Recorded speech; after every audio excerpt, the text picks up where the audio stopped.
So we just did the Matt's March Market Madness thing, and the cash buyer was the winner of the thing. Which I got to tell everybody out there, cash buyers are extremely difficult clients. They just feel like they're the greatest human beings out there. If you're out there watching this, and you're a cash buyer, you know what you're like. This is Laricy Live, and I'm your host, Matt Laricy, giving you unfiltered access to the world of real estate. We cover market trends, news, and give you the honest answers that will keep you ahead of the real estate game.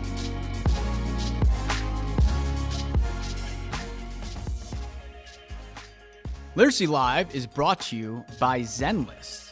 Do you want to know the secret to growing a high-volume real estate business? It's not just about generating the most leads. The key to success for Laricy's agents is providing the best client experience. We put our clients on Zenlist because we know that they're getting the modern, mobile experience they not only want, but expect from their agent in this day and age.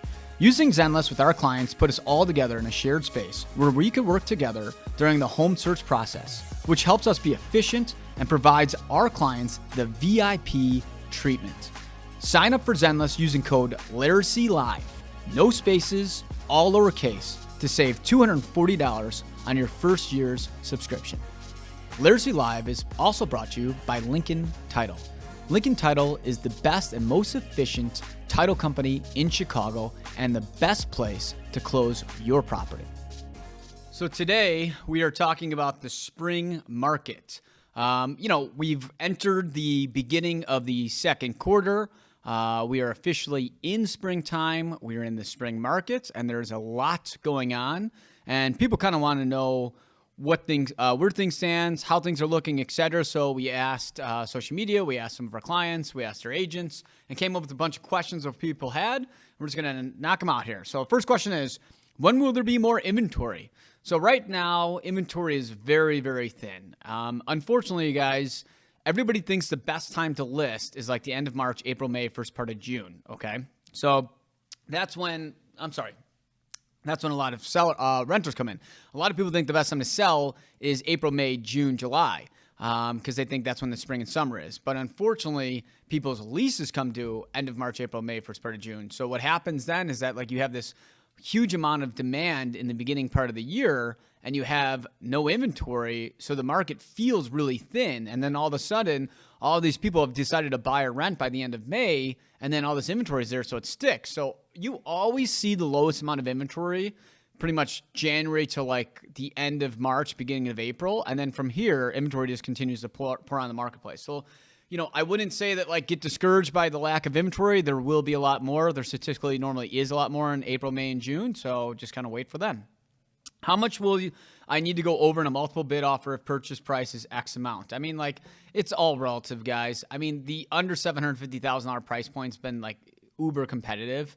I've seen some stuff go as high as $100,000 over, but generally speaking, it's $10,000 to $25,000. Do I think rates will drop much lower this year?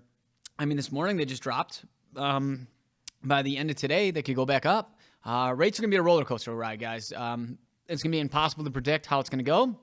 Just know that it's going to be up and down all year. Where are rents heading? Rents are going to keep going up.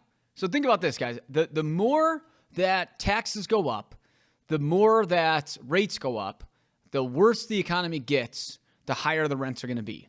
Why is that? Well, it's all about a supply and demand. So if less people can afford to buy because of rates and the uncertainty in the marketplace because of their job, so they're going to rent, and there's more people looking to rent, then the rent prices are going to keep going up. I think rental prices are just starting to rise. And the thing to really watch is how much taxes are going to go up. When I get a lot of clients call me, it's like, wow, I can't believe how much rents have gone up this year. It's like, well, if you raise taxes by 20%, who do you think is going to end up paying that? Do you think the landlords are just going to take on this 20% hit and just be okay with it? No. It's always the people that get hit the hardest by the taxes. That's what people don't realize. So taxes go up, you're paying for it. So yeah, the more taxes go up, the more rent's going to go up. The more the economy goes down, that's going to continue to bring rents up. Where can we expect? We talked about that. Is it deal season? No. Deal season is the end of the year. If you want to get a deal, you buy in October, November, December. That's deal season. That's when you could get the best price on a house, okay? But that's also when inventory is the scarcest. That's when inventory kind of feels like Nordstrom Rack. You got a lot of overpriced stuff. but that's when you have the least amount of demand. Right now is not deal season. Right now is prime time. This is the best time of the year in the marketplace, right this second. It's literally not going to get any better than it is right now. Okay, so like to say that you want to get a deal at the hottest time of the year, it doesn't make sense. It's catch-22. It just doesn't happen. What type of market is it? A buyer, sellers, multiple bids, etc. It is a seller's market in pretty much all the outskirts, okay, below $1 million. It is a buyer's market in the heart of the city. I think anything high-rise, like Gold Coast, River North, Sherrville, Old Town, New East Side, West Loop, South Loop, okay? It is a seller's market in anything that's a single-family home. And I would say it's a slight seller's market for properties above $1 million that are condos. But multiple bids are mostly prevalent in that 750 and under type of price point. Do you think the spring market has been quieter than previous? If so, why? I think the spring market this year is a little bit worse than it was last year. I don't think it's a ton worse, but I do think it's a little bit worse. So Q1 stats are out, right? So I looked at Q1 stats and I looked at how well it's doing, and it's actually doing pretty good. It's just that last year, 2022, was like an amazing first quarter, okay? Amazing. And then what I did is I looked back and I said, okay, well, if 2023 was not as good as 2022, how did it shape up against 2021, right? And I look at 2021 stats, and from my research, could be wrong, but from what I saw, it looks like this year is better than 21. And it's definitely better than it was in 2020 because remember, COVID happened, okay? So yeah, it's a really good market, but we're only as good as our last at bat. So all most realtors and people remember is 2022. But I mean, compared to 2021, it's like on par, maybe slightly down for some people or certain areas, but overall, it's a better market than that. Why is inventory so low in the outer lying neighborhoods of the city? It's always low. Every single year, it's lower in the outskirts of the markets at this time of year. Every year. I always tell people at the end of the year, it's like, like doom and gloom, the world's going to end, and all of a sudden the first of the year starts off, the market takes off like a rocket ship, and what seems like high inventory goes to low inventory very quickly, and that's what happened. And guess what? By July and August, everybody out there is going to tell me like, wow, it feels like there's a lot of inventory in the marketplace. It's just a normal cycle that happens every single year. Does cash make a difference when when making an offer with rates being high? Are sellers more negotiable if you have cash? So we just did the Matt's March Market Madness thing, and the cash buyer was the winner of the thing, which I got to tell everybody out there, cash buyers are extremely difficult clients. They just feel like they're the greatest human beings out there. If you're out there watching this and you're a cash buyer, you know what you're like. Like it's just a little trickier. So I would say that cash buyers have more leverage, specifically in the high price points. Like we're talking like $2 million plus your cash. Like your offer is going to make a big difference. But if you're in that 5 to 750 range, it's not really going to make that huge of a difference. There is a lot of cash buyers out there. And for people who don't know, like New York just came out with an article that cash buyers were pretty much at an all-time high for them. So we're seeing cash kind of come in because here's the thing is that inflation is really high, okay? The stock market's kind of really tough right now. You got a lot of volatility in the marketplace, and a lot of people don't know what to do with their money that made a lot of it in the stock market. So what are they doing? They're putting it into real estate, okay? So, you'll get a little bit of a better deal, but you're not alone. You're not the only person who's got cash right now. You will get maybe a little bit better price. You may win, but it's not going to be the end-all, be-all. What markets are surprising you so far this year, or is it the same story? I would say it's pretty much the same story, but I am a little bit surprised by how much quicker we're moving stuff in like River North and Gold Coast and Streeterville under, let's call it 500,000. That market's been pretty strong. The West Loop has also seemed to be much stronger than I've seen it in the past as well. I don't think it's like a crazy surprise because it's kind of what we thought it would be, but like if you're just looking compared to last year, it is surprisingly different, we'll call it. Am I seeing less buyers this year? Is inventory an issue still? Rates, less money? It just feels like a run-on, but let's just talk about, are we seeing less buyers this year? I feel like we are seeing less buyers this year. I do feel like demand is a little bit lower this year compared to last, and I do think a lot of it has to do with rates. I think a lot of it has to do with the fear of the economy. I think a lot of it has to do with fear of people losing their jobs. In general, I just think we're not seeing as many showings as we did. But I looked at how many showings we had this first quarter compared to 2021's first quarter, and I got to tell you, it's almost identical. So, last year was a little bit of a blip in the radar. This year's kind of going. I think we're heading back towards normal. I think next year's going to be even worse than this year. We're going to go back towards a normal market. You can't be at an all-time high every single year. How does the temperature change affect buyers' tours? Do you go out more often? I do think the warmer weather, the more people want to look. I think there's a large amount of the population that when it's snowing or raining outside, they just kind of want to stay in bed, or they're kind of more prone to put off buying and stuff like that. So I do think that if we continue to get warmer weather, we will have more traction. What improvements are the best and worst ideas for sellers? The best things that you can do would be stuff like update your kitchen and your primary bathroom, refinish your floors, paint a more neutral color. Okay, those are like your best things. The worst thing you could do is do something that's personalized to you. Something that maybe not is mainstream or people like. I'll give you an example. I'll make fun of myself. I made a wine cellar. It's not really what a lot of people will want. I'm not going to get my money back for it. I like it. Maybe somebody else will buy it and give me a couple bucks for it, but I won't get a dollar for dollar return. So, if you want to do something personal that's what a lot of people may consider stupid, then just know you're not going to get your money, enjoy it. But if you want to do something that's going to give you a little bit more money back, paint, kitchen, baths, floors. Those are going to be your best returns. Do you think the rent cycle has changed somewhat over the past couple of years? No, I think the rent cycle remains the same. And in fact, the rental market is performing exactly as we thought it would. And that is why the market is cruising along as we anticipated. Do you believe there are any buildings that benefit from having a rent cap? High-end luxury condo buildings have rent caps. And those are pretty much, I wouldn't say it's a benefit, but I would say that it doesn't really affect the building at all. But I will say that properties that are under $500,000 that have a rent cap, I would say it completely destroys the building. If you are on a board out there and you have the influence and the power to change the rent cap in your building, make every rent cap at 50%. Okay, if you own it in a condo building where the average price point's under $1 million, make it 50%. People want the illusion of the idea that they can rent. Most people won't rent. I will tell you right now, the average person, the day they rent their place out, within 8 to 12 months, they'll call you up and say, hey, I wasn't cut out to be a landlord. This isn't what I want to do. So, people just want to have the idea that they could do it, but they won't do it.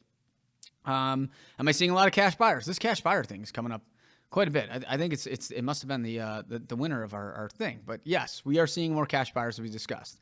Should I just wait for more inventory to come on the market? When do you think that's going to happen? I'm not seeing that much that I like right now.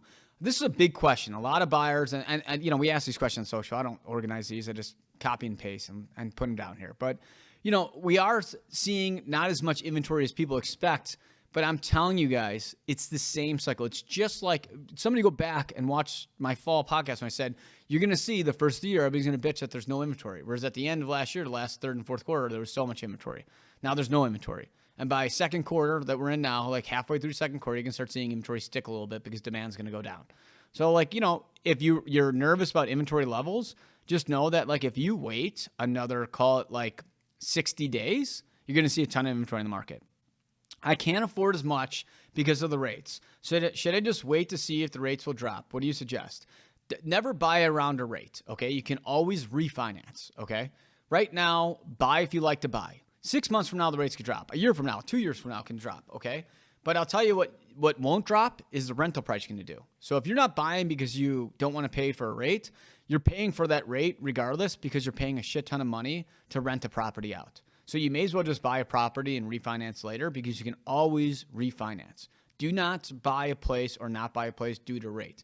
Get the lowest type of product you get. Get a 5-year ARM if you can, and then just refinance. Because I will tell you right now, the rates will be lower no matter what within the next 5 years. How is the luxury market doing? Crap. It's doing absolutely crap. It's nowhere near where it was last year in certain sectors. Now, I know somebody's watching this I've seen a $12 million sale, an $8 million. There's been some huge sales. Don't get me wrong. And Cranes did an article about how luxury sales are still doing quite well and are on pace to have a great year. I get it that statistically speaking, they're doing great, but I'm seeing a lot more places, specifically in that 1 to 2 million condo market. They're not moving like they were last year. I'm negotiating on places those. We're not going full sticker price every time. we're negotiating. Single family homes, $1 to $2 million flying off the shelves. Single family homes above $3 million, we're seeing them kind of sit. And I'll tell you right now, if this mansion tax gets passed, good luck. Good luck to that luxury market from there. But I'll tell you in the meantime, like right now, the luxury market, it's a strong luxury market. Is it the greatest ever? No. Who's getting the most sales at Laricy outside of you? For the spring market, I believe Matt Piazza ranks supreme. I don't know how Matt gets all these sales. I'm Matt, and we have another guy named Matt. He does. He's winning the pack right now. Are single family homes very popular? Yes. They're still doing very popular. They're still the lowest and most competitive type of property in the marketplace. Specifically, that 2.25 and under. Again, above 3 million, I would say is a little bit softer than it's been. But we are seeing that if you get a single family home, it's gonna fly. Are high rises selling better this year compared to last year? Yeah, absolutely. And honestly, I've gotten multiple bids on numerous of my high rises above $1 million, which I haven't seen in a while. I will say overall though, if you own something above like 1.5 million in the River North, Loop, Cedarville, or Gold Coast, it's statistically still extremely soft. I mean, in all of our listings, I'm averaging like less than a showing a month. I don't even think I'm getting that in the Loop. But like and we're seeing stuff move there, but it's not as much. But I will say that 250 to like $1 million market has been pretty strong. Like we are moving properties. I am not saying it's a seller's market. I'm just saying that like compared to last year, we're like, I wouldn't get any showings on them. Like we're getting showings. We're actually seeing places go pending. Okay. What's happening with the Loop? It's still crap. It's hands down.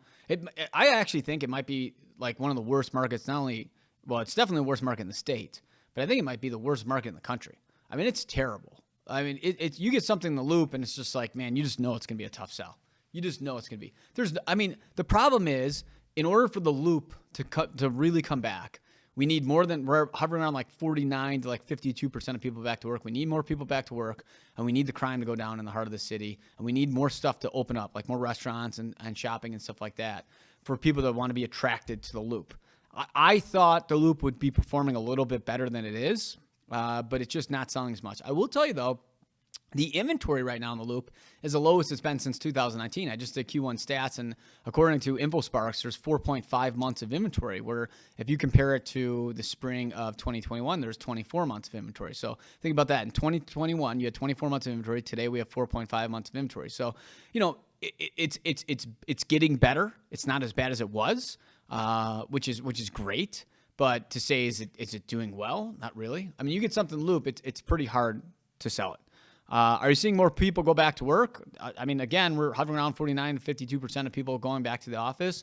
We're seeing more and more companies like McDonald's and other companies start to do mass layoffs and forcing people to go back to work. So I think this is the beginning of the trend. I mean, I've talked about going back to work pretty much every single year since COVID happened. And every year, the number's going up more and more. So I think maybe it's 25, 26, 27 till it happens where everybody's back full time. But it's coming. The numbers speak for themselves. Statistically speaking, people are going back to work, and we are seeing more people relocate to go back to work. That's a big market that we're seeing, as people are moving from Ohio, Indiana, Wisconsin, etc.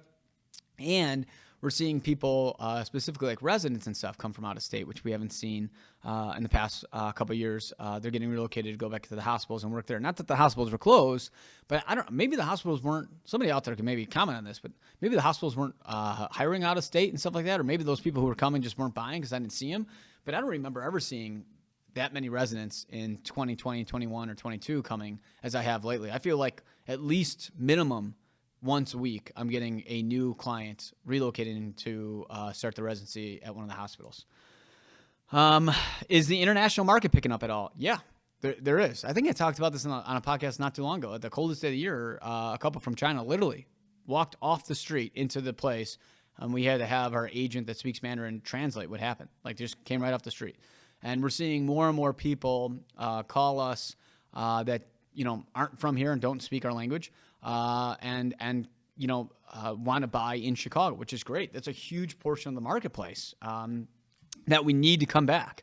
We love the international market. It's one of my favorites because I just like to talk about what's happening. in other parts of the world, but it's something that we just haven't seen.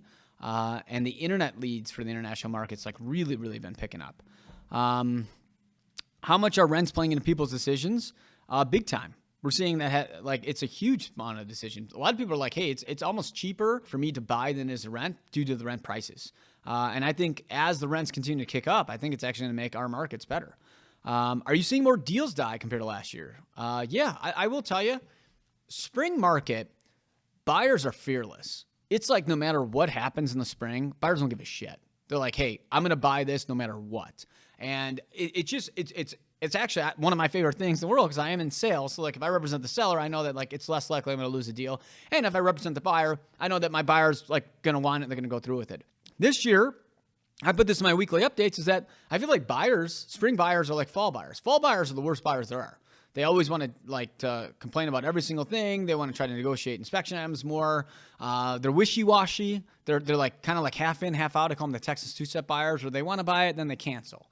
And I'm seeing a lot more of the Texas two-step, wishy-washy fall buyer mentality in the spring, which I haven't seen even in 2020 or 2021. I just haven't seen that mentality. So we are losing. We've lost about 30% of every deal. So if we put down 3 deals, we're losing 1 out of the 3 almost, okay, on every time. It's the most frustrating part of the job. And I tell clients right off the bat is that if you go under contract and you're a seller of mine, give it 30% that we're going to get to the finish line. The inspections have been like impossible. People have been wanting the world. Like it's like the smallest thing is $300. Like I'm willing to walk away over it. So it is a big deal that we need to, hopefully have people get more realistic on the buy and sell side. And, I'm just talking about the buyers being difficult, but I'll tell you that another reason why deals are dying is that sellers are not understanding that they're losing power, okay? So in previous springs, the sellers had all the power and, they were like, hey, if somebody asks for inspection items, like, F off, I'll just go sell this to somebody else. It doesn't matter, right? And now they don't have as much power, so they're saying that, and they're losing the deal, and then it's crickets. There's nobody else out there. So we kind of got, people who are on the same page, buyers who want a little bit too much an inspection, a seller that doesn't want to give anything. And that's another factor as to why deals are dying. Actually, one other thing about deals dying is we're seeing a lot more people lose their jobs. That's a big one to watch, is the job market. We have lost, I think, at least 5 deals this year where we were almost at the finish line and somebody lost their job and, the deal died as a result.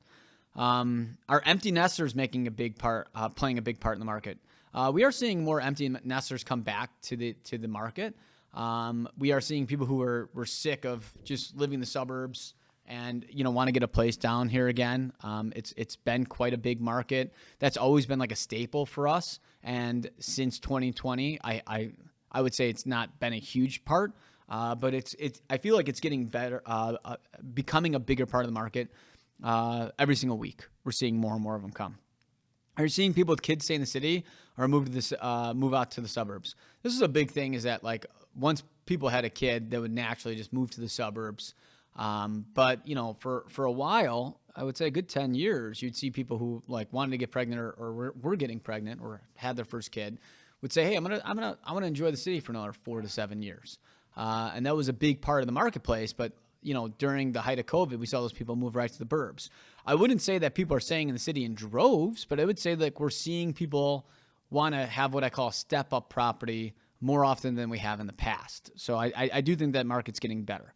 What are the hottest areas you're seeing right now in the marketplace? So again, I just did Q1 stats. Lakeview is winning right now. They have the highest amount of price growth. Their sales are up. Their prices are up 8.6%.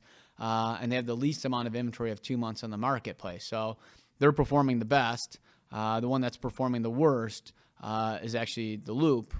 Their prices are down the most at, I think it's like 19.8%. Or their sales are down 19.8%, and their inventory is the highest, I think, at 4.6 or 4.5. It's somewhere around there. Don't hold me to the numbers, but it's close. And then the Inner North Side's right behind them as the worst. The second best is North Center, which obviously includes Roscoe Village. How many days off have you taken this spring? I have taken 0 days off this spring, not even a half day. Okay, I might. It's possible. I might take a half day on Easter. We'll see. Time's to tell.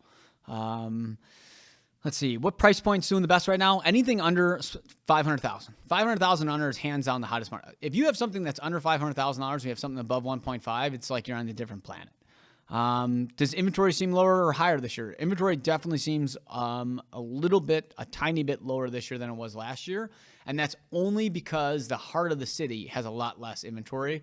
I would say the outskirts are almost identical to where it was. Actually, now that I think about it, if I recall last year, I got to look at Q1 stats, but I believe a lot of them, the properties in like Bucktown, Wicker Park, Lakeview and Lincoln Park, were hovering around that 1.8-ish months of inventory. So I think we had technically a little bit less inventory in the outskirts, but we definitely have less inventory downtown this year. So it's about even if we did it as the city as a whole. Are we seeing more people move back from other states this spring? Yeah, we're seeing a ton of people come back. I mean, my brother-in-law, Joe, he's not going to watch this, but Joe used to work here. And he moved to Utah, Salt Lake City, and Joe and his wife, Lauren, who's married to my wife's sister, were like, we hate what's going on in Chicago. We're going to Salt Lake City, blah, blah, blah. And I said, listen, like, Salt Lake sucks, okay? Like, I get it. Like, you may align with them in certain values, et cetera, but, like, there's nothing to do out there. Chicago's still Chicago. It's the best city in the country. And they're like, we're going to go out there. I said, we'll see. When things start to reopen up again, okay, and masks come off and all this other BS happens, you're going to want to come back to the city. Like, it'll never happen. This is where we're going to be forever. Guess who's moving back this summer? Yep. Okay. And they're my perfect example. Okay. And Joe and Lauren, I know you're not watching this, so it doesn't matter to me. But I will say right now, I'm seeing so many people who did the knee-jerk reaction. I'm moving out of the state because I believe with, X amount of values, et cetera. And they threw a temper tantrum and now they're starting to move back. So it's just something that I just don't think you could replicate a big city's energy. There's only a few cities in the country that can have that same type of energy that we have. And if you were born and raised in an environment like that, and then you go to another place where the average person is driving 5 miles per hour and like it's totally okay just to sit in line and talk and not move forward, you want to have a nervous breakdown because you're used to moving a mile a minute. And that mentality is just it's ingrained in you. You just can't change it. And that's why I think we're seeing a lot more people move back from other states. Am I drinking more this spring? No, I don't drink during the week. I don't drink during school nights. I only have a couple glasses of wine when I do drink. I'm not like an alcoholic. I'm not drinking like 3 bottles. But yeah, so I would say actually, last year I probably say I drank more than this year. Most real estate businesses down. Are you seeing realtors leave the business? We're seeing a ton of realtors leave the business, a ton. And in fact, I ran into somebody at car and they said that their membership, like people trying to get more licenses, is down as well, meaning new people coming into the business. Listen, the last couple of years, everybody under the sun wanted to get the real estate license because they thought selling real estate was easy. And now selling real estate's not as easy as it was, so they're getting out of the business place. So it's not uncommon for that to happen. You have a record high number of realtors. I'm not saying it's going to go to the record low. You're just not going to see as many people get in the business anymore. Do you think summer market would be better due to spring not being as good? I think we'll have a better summer market than we had last year. Last June, July, and August were not that great. In fact, I had one of my worst June, July, and August I've had probably in 3 years. And again, that probably has to do with that 2020 was like a horrible spring because everybody got locked down and the summer market was insane. But I do think that we're going to have a better summer market than we had last summer, but I don't think it's going to be like gangbusters. Are you seeing more buyers not get as crazy with multiple bids? I am seeing people not get nuts. Like every now and then a property will get nuts if it's priced really well and it shows really well. But like I would say that like last year, if something's at like 500, you'd see like, 10 people go to like 510 minimum. This year we're seeing like maybe only 5 people go over, So like a lot more people are sticking to the guns. Where does the spring market, when does the spring market end? I would say end of May is when the spring market ends. And then the summer shift happens, and June 1st, the market kind of shifts into a different gear. How is Laricy spring compared to last spring? So Q1 stats, we closed just around close. I don't care about pending, guys. Everybody says closed and pending, but all that matters is what actually closed. We closed just around $50 million this quarter, and first quarter last year we closed $72.9 million. So we're down $22.9 million. So we have $22.9 million to make up in the summer markets, which I like a challenge. I'm like Michael Jordan. I like to have my back against the wall. Fourth quarter, give me the ball. We'll make it up. That's it, guys. That's all we got for the spring market. Stay tuned. Let's see what happens. We're going to do a catch-up on just the overall market at the end of summer to talk about how that one went, too. Thanks for listening to Laricy Live.